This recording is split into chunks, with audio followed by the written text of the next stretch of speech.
Hope for Anxiety and OCD, episode 40.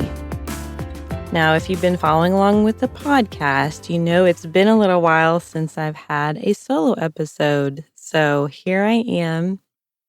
I wanted to talk with you about my podcasting journey, but more so in the sense of the life lessons that I've learned. I think these life lessons are going to be very valuable for you to hear and figure out how does that apply to your own life and maybe some of the things that you're facing today. It's a bit of encouragement because it's been a big hurdle over the last year to not only start this podcast, but to keep it going. There's a term in the podcasting community called pod fade. Essentially, pod fade is when people get super excited about their podcast. They have this great idea, they get rolling, and then they're done before they even have 10 episodes released because the work that's involved becomes overwhelming. Whenever you're looking at starting something new, I think there's two different pits that people fall into, like ditches on the side of the road. So one ditch on the side of the road is the people who never get started with anything because they feel like, I have no idea how to do that. I don't know how I'm even, they feel like they have to have everything figured out before they start something. And so if that's you, I would say that's impossible. So if you're looking to start something new in your life, there's no possible way you're going to know everything that you're going to run into when you face that situation or that task. On the completely other side of the road, there's this other ditch that people fall into, another extreme, which is more likely what I'm to fall into, which is, oh, I can do that. Like, that shouldn't be too hard. I see other people doing that. Why not me? This sounds really good in the beginning, right? However, sometimes when you start out with that mindset, you don't have the problem with starting the new thing. You have a problem with continuing and keeping going on the new thing. When I got into podcasting, I was like, oh, you get a microphone and you turn it on, you start talking. There's books on this. I can go read a book. I knew someone who had a podcast. So I was just like kind of approaching it pretty casually, like this shouldn't be too difficult. I look back on that now, that's hilarious, guys. It's absolutely hilarious. There's a lot more that goes into a podcast other than turning on a microphone, talking, and reading a book. There were so many aspects that I didn't know what I didn't know. The thing that kept me going on the days that were more difficult or the days that I felt like I couldn't do it anymore or the days that I felt like I couldn't finish was understanding why I started in the first place. Going back to finding your why.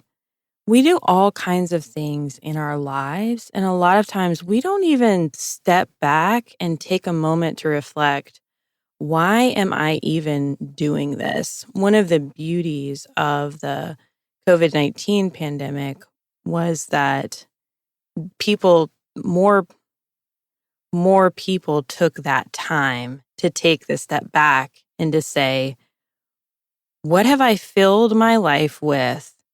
And is that a valuable investment of my time, of my energy, of my money? Life is short. We only have so many hours, and we don't know how many hours or how many days we have in this life.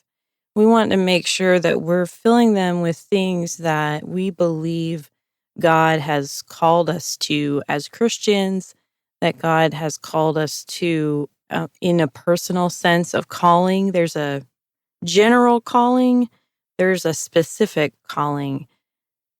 For me, for a long time, I've believe that my calling was to the church. I may have talked about this on one of the beginning episodes, but I really felt like I was going to become a therapist in a church somewhere. I actually have a degree from a seminary, if you can believe that or not. It's a counseling degree, but it's from a seminary. So here I was thinking that that was how my calling was going to look. And that's never happened. I've never actually, not in a paid sense of the word. I'm sure, counseled some people in church in more of a lay type fashion. However, I've felt this burden for a long time for people with mental health issues who are struggling in the church. And this concept of them being given false information was so troubling to me. Hearing over and over and over, somebody told me I wasn't praying enough. Someone told me I wasn't reading the Bible. I didn't have faith. I didn't trust God. Somehow, because they were struggling, they were somehow a less than Christian. Not only is that concept completely non-biblical, because you don't have to turn the Bible very far to find people who struggled with doubt, with fear, with depression. Elijah by the brook wanted to die. Job cursed the day of his birth. I mean, there are so many Psalms where David cries out and is wondering where God is in the mess of his circumstances. If we think we have to have it all together as Christians, we're completely missing the whole point. The whole point is that in our mess, God enters in and we have communion and a relationship with Him. And it's the mess and the difficulty that drives us to dependence and reminds us that we can't control everything and we need Him every single day. I knew people in the church needed messages of encouragement and hope. People who are struggling with anxiety, OCD, or any other mental health concerns for that matter. I also knew there was a void of people speaking in to these types of experiences. How did I know there was a void? Well, because I looked. I looked for bloggers. I looked for people who had written books. I looked for people who are speaking about mental health struggles, not just from a personal experience, although I think some of those are helpful, but also from a place of professionalism to say that professional counseling works. We have tools that can help people that are not in opposition to our faith. I see so many Christians who are terrified of professional counseling because they think they're going to be steered away to something non-biblical. All that to say, that was my why. And it was so good, even for me as I'm recording right now, just to repeat that out loud and to remember the stories that I've heard from people who have told me about the messages they've heard in the church. I'm so glad that this podcast is part of changing some of those messages. When you know why you're doing what you're doing, that changes everything. So I want to ask you today, if you're married, why are you married? It doesn't matter if you've been married for 2 years or 20 years. Ask yourself that question. Why are you married? Why are you getting up and going to work today? There can be many different answers to this question. And believe me, I have answered this question so many different ways in my life. I remember just crying to someone shortly after I graduated because I was in this job that wasn't a good fit for me at all. Just crying and them telling me, you're getting good experience right now. You're getting experience that is going to help you get licensed So at that point in my life, I was going to work to pay bills and get a counseling license so that I could hopefully do something differently. I won't get into that tangent, but one of these days I may do a podcast on life lessons I learned from my many jobs. I've probably had about 30 jobs in my life. That's not an exaggeration. I've done many different things. Some of them were, very short term, obviously, but there have been days where I have gone to work because I needed to pay bills. And there have been days where I've gone to work because I wanted to make a difference, and everywhere in between. You can apply the why question to why are you parenting your kids a certain way? Why are you involved in that ministry at church? During the pandemic, I really evaluated my why. I had spent much time involved in counselor training and education. While I'm so thankful for that time and don't have any regrets, I realized that God was directing me back around to ministry to the church for people who have mental health struggles and getting involved in some type of creation of self-help materials. Your why can direct you to get started, and your why can keep you going on the hardest of days. Now we're going to shift gears a little bit and talk about struggles with comparison. Comparison is huge in the podcasting community at times. Not with everyone, but there are these Facebook groups out there where people will get really obsessed with their download numbers. They will ask questions like, how long did it take you to get 1,000 downloads? I made the decision early on not to become obsessed with my download numbers. One of the reasons for that was because I was in some ways surprised when anyone listened to this. I had a blog prior to the podcast, and I'm pretty sure that very few people ever went on there and read anything that I had written. If you are on social media at all, it doesn't even have to be social media. It could be the break room at work.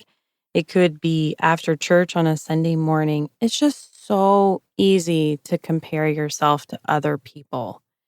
One thing that I try to tell myself that I hope might help you as well is I have to say I'm on my own journey. This is a journey that God has called me to, and I'm accountable to Him. I'm accountable to my husband, to myself. I'm accountable to my listeners and my clients that I see every week for counseling. I'm not accountable to some kind of invisible standard or to Susie Q, the most amazing podcaster out there. Like, I don't need to worry about what's going on with everyone else. I need to be worried about staying on the path that God has called me to. Don't get me wrong, there have been plenty of times on this journey, whether it's been through my business journey or whether it's been through my podcasting journey, there's plenty of times that I've become jealous of other people or of what they're doing, their success. Recently, I made a decision to change the way that I approached that jealousy. When it would come up initially, I would just be so disgusted by it. Like, ugh, gosh, I'm feeling jealous and I don't like being a jealous person. And it just feels slimy and gross. There would be like this self-deprecation, I guess, that came after the conviction and the experience of the jealousy. Then one day I thought, this is not working as a helpful way to approach this because I'm still getting jealous of people. I decided to do something that we call act opposite of how you feel in the psychology and counseling world. And I decided that I was going to pray for that person that I was jealous of. Not only was I going to pray for that person, but I was going to ask God to bless them more than He's already blessed them. That has shifted my perspective so much and cut down on a lot of the green-eyed, how does that saying go? The green monster of envy, something like that. A big life lesson I learned on the podcasting journey was that I can't do it all myself and I need help. This was so hard to admit and sit with because I am a very independent person. I'm the type of person that says I have to do this in order to make sure that it gets done right. I can't really let go and trust other people. And if I want to get something done, I have to be driven and find a way to make it happen. And this concept of recognizing when you can't do something yourself is applicable to so many different areas. It's applicable to mental health for people that are looking at getting counseling or getting on medication. It's applicable for working mothers, maybe who are trying to keep up with every household responsibility and are taking on more than they can handle. It may be time for you to start using grocery pickup, hiring a teenager to help with your laundry, anything that you can reasonably and feasibly get off your plate is going to help you in the long run. It didn't take me very long to figure out that I was not going to be editing these podcast episodes. Yes, you can watch some YouTube videos on it, but that doesn't mean you're going to be very good at it.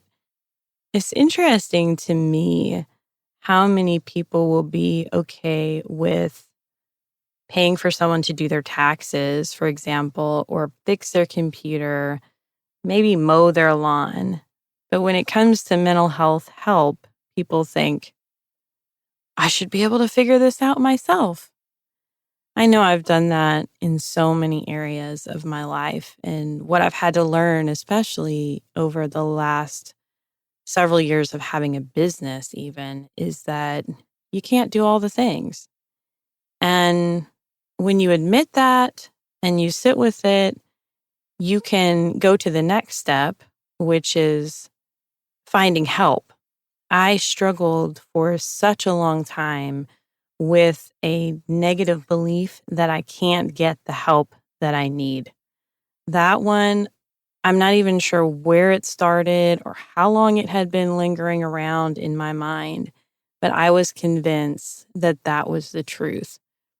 Through this journey of finding an editor, as well as finding a podcast assistant to help me with things like social media, getting in touch with prospective guests, scheduling interviews, has been so healing for me because it's healed this negative belief that I can't get the help that I need. Maybe that's something that you struggle with. And I just want you to know there is help out there for you. You can't always find it on the first try. Sometimes you have to do a little bit more searching and a little bit more work to get yourself the help that you need. But it is out there if you are willing to look for it. I know also that I would not be able to continue this podcast without support from key people in my life. As you all know, my husband, Steve, has been incredibly supportive of my podcasting journey. He's the one behind the scenes, just speaking life to me, reminding me of my why, reminding me of my calling, speaking just truth to me when I need to hear it. When days get hard or long, or I just want to throw in the towel, he's right there. Also have just incredible family support and friends. We need other people in our lives. It's a huge lie of the enemy that we can do this on our own and that we can't get close to other people. We can't trust other people. I know that you've been burned, and I've been burned in my life too. I've had people who were close to me hurt me very deeply. However, I also know that there's power in community. There's power in support of other people being able to say, hey, I'm here with you and I love you. And I just need you to know that just keep going. Just keep putting one foot in front of the other.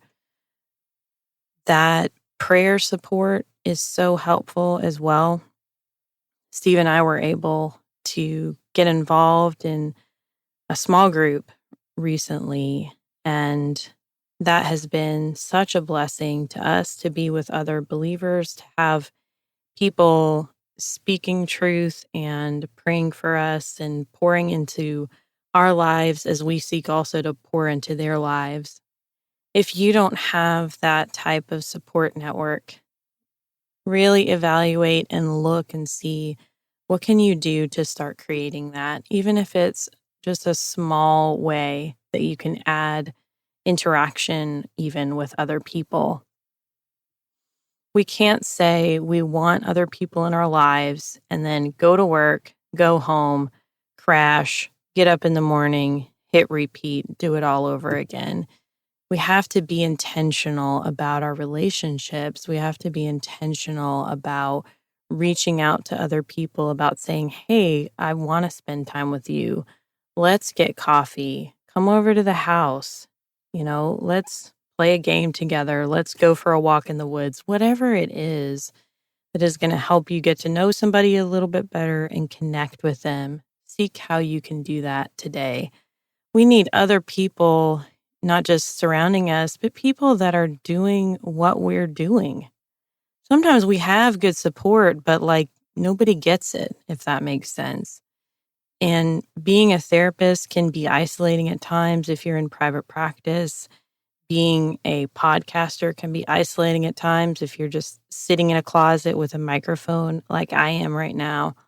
I'm so thankful that I'm going to be going to a podcasting conference for the first time this year and continue to make connections with other podcasters. Whenever I'm able to do that, just can kind of breathe this sigh of relief because it's like, oh, somebody who really gets it, who knows what this struggle that I'm going through is like. I hope that you're able to find that in the sense of your community.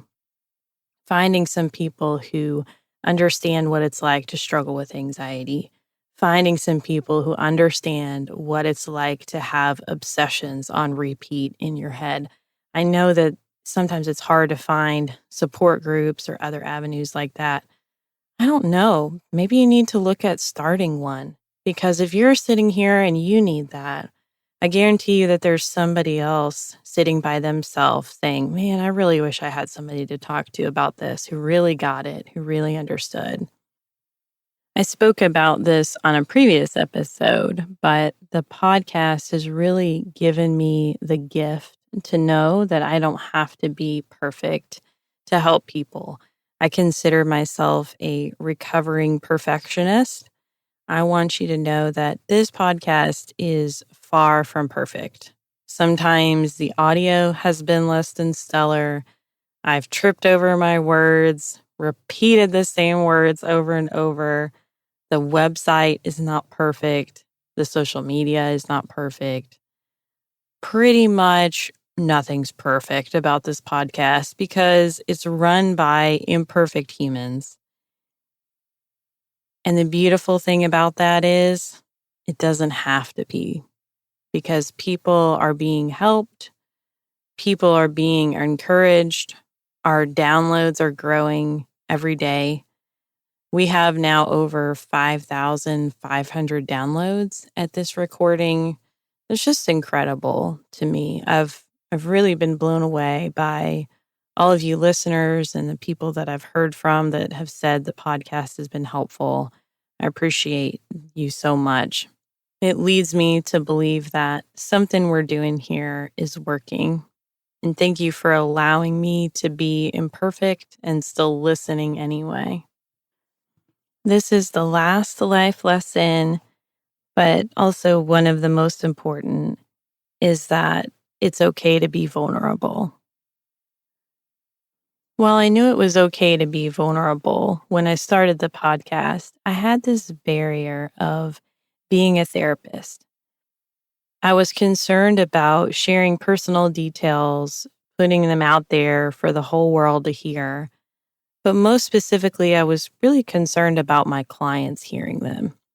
To understand that, you have to understand that when I was going to school, I was taught, not to talk about yourself.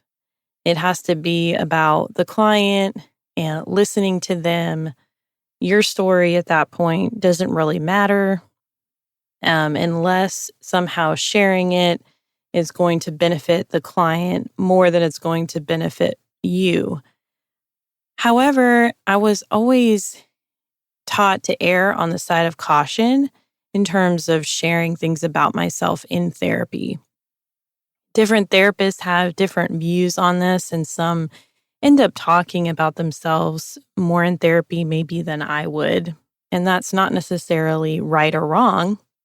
That's more dependent on how the client feels about it. When I started the podcast, I had this big worry and fear that somehow my clients were going to look at me differently, treat me differently, some become sidetracked in their own work because they wanted to ask me about my own personal experiences. And that big fear, like so many of our fears, did not become a reality. Actually, the clients who listen to the podcast may have said a sentence or two about how they appreciated me sharing my story or some aspect of my story that they didn't know about me. It didn't derail our ability to work together, and it didn't derail us onto them trying to ask me a bunch of extra questions and sessions about what I had shared. I would have been very pleasantly surprised that this podcast has helped me overcome this barrier of being vulnerable as a therapist. When we share personal parts about ourselves, it's an opportunity for us to be able to connect with other people who are going through difficult situations or who have experienced similar things. There's this sigh of relief. There's this understanding like, okay, they really get it. And I think that is so important in the therapeutic relationship, often overlooked. I still don't talk a whole lot about myself in my therapy sessions with clients. I still make it about them. The clients who have never heard this podcast probably know very little about me other than I'm married and they see that I have cats because Stitch likes to pop in every now and then to say hi to people when I'm on my online sessions. Having the podcast as an opportunity to talk through some of the struggles that I've dealt with in the past, as well as things that I'm still processing in my own life, has been a gift of allowing God to take all the experiences, the pain, the hardships that have happened to me and turn them into something good. I really feel like those sufferings are being used in a positive and healthy way versus just going through it, not talking about it at all, and moving on. So many times we want to just forget where we've come from, or we don't want to talk about it because it stirs up these negative emotions that we have. What I would say to you is everyone has a story. Your story may be very different from mine, but maybe there's someone in your life that needs to hear it. Maybe there's someone that needs that spark of encouragement. Before Steve and I got married, there was a lady in his church that came to me and asked to meet with me. And I thought, oh gosh, what is this about? I don't know. When you're a therapist, obviously sometimes people want things from you and it can get a little uncomfortable. I thought maybe she was like trying to get advice from me. And completely the opposite. Actually, she wanted to sit down with me and talk with me about her own marriage, some of the struggles that she went through with her husband, how she stayed married, how she worked through some difficult things. And she was able to give me a book that had been an encouragement to her. It was just this beautiful thing of how she used difficulties and struggles in her own life to be able to say, I don't want to see you go through what I've been through. Let me try to help you on the front end so that you don't have to experience some of the pain and suffering that I've dealt with. And if you do get to that point in your marriage and you feel like there's nobody I can talk to, nobody will really understand what I'm going through, that she gave me her information, like, please reach out to me. Honestly, that was, of all the wedding gifts I got, that was one of the best ones. Just the gift of someone else's personal experience and the time that she took to talk with me about it. So never underestimate your ability to encourage and love on someone else through the use of your own story that God has given you. Usually at the end of every episode, I like to do a story of hope. So my story of hope today is about this whole thing that we've been talking about. It's about the podcast. I want to share with you my hope for the future for the podcast. You've heard the hope as a result of the things that I've learned through this process and this journey of 40 episodes. And now I want to talk with you about the future. I know I don't talk about this enough, but Hope for Anxiety and OCD exists to reduce shame, increase hope, and develop healthier connections with God and others. I have a whole host of interviews lined up for people to talk with us about all kinds of different things, everywhere from personal stories of overcoming trauma, working through anxiety, processing that spiritually, working through the struggles of why did such and such happen to me in my life. I also have some professionals that are going to come on and talk about the connection between addiction and anxiety, how we can use our breath to tap into the calm down center of our nervous system. And it's more than just take a deep breath. We're going to be talking about managing anger and sleep habits. The possibilities are endless. And those are just the people that I have booked. I also have other ideas that we're trying to get people on the podcast to discuss. Of course, you're always welcome to be a part of this process. I had a college student reach out to me on Instagram wanting to share her story, which is so awesome. If you know of other professionals who might want to be on, or if you have a topic suggestion for us, I'm definitely all ears. As more and more of you are finding the podcast, I'm getting more inquiries through my By the Well counseling website of people seeking counseling help. Unfortunately, I'm not able to see anyone outside of the state of Tennessee due to my counseling license being specific for Tennessee. We have hope as therapists that someday those laws may change due to the expansion of telehealth. There are still so many people in underserved areas, in rural communities that don't have access to adequate mental health treatment, especially for specific things like OCD. While we are far from having a national counselor license, we are also closer than we've ever been. So we're still holding out hope for that.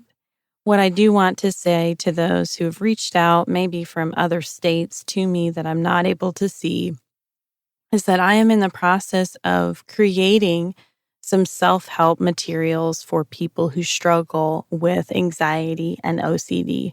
Of course, you all will be the first to hear more about that once it's complete and once I have things set up and ready to go. I'm recording some audio relaxations as well as teachings that I think are going to be beneficial to many people. The best way to find out when those materials come out is to get on our email list at hopeforanxietyandocd.com. I know I have failed miserably at emailing you guys on a regular basis, but I will definitely let you know when these materials come out, and also check our social media if you follow those pages.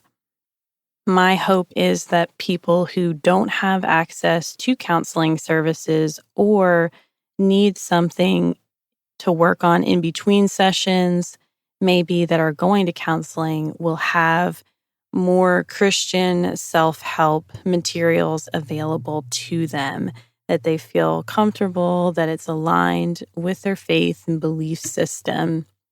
It's scary even to put this out on the podcast, right? Because now I really need to follow through with what I've said I'm going to do. That's all for today. I'm so thankful for each and every one of you here listening. I know that there's a reason that I'm here, and there's a reason that you're here right now. Hope for Anxiety and OCD is a production of By the Well Counseling in Smyrna, Tennessee. Our original music is by Brandon Mangrum, and audio editing was completed by Benjamin Bynum. Until next time, may you be comforted by God's great love for you.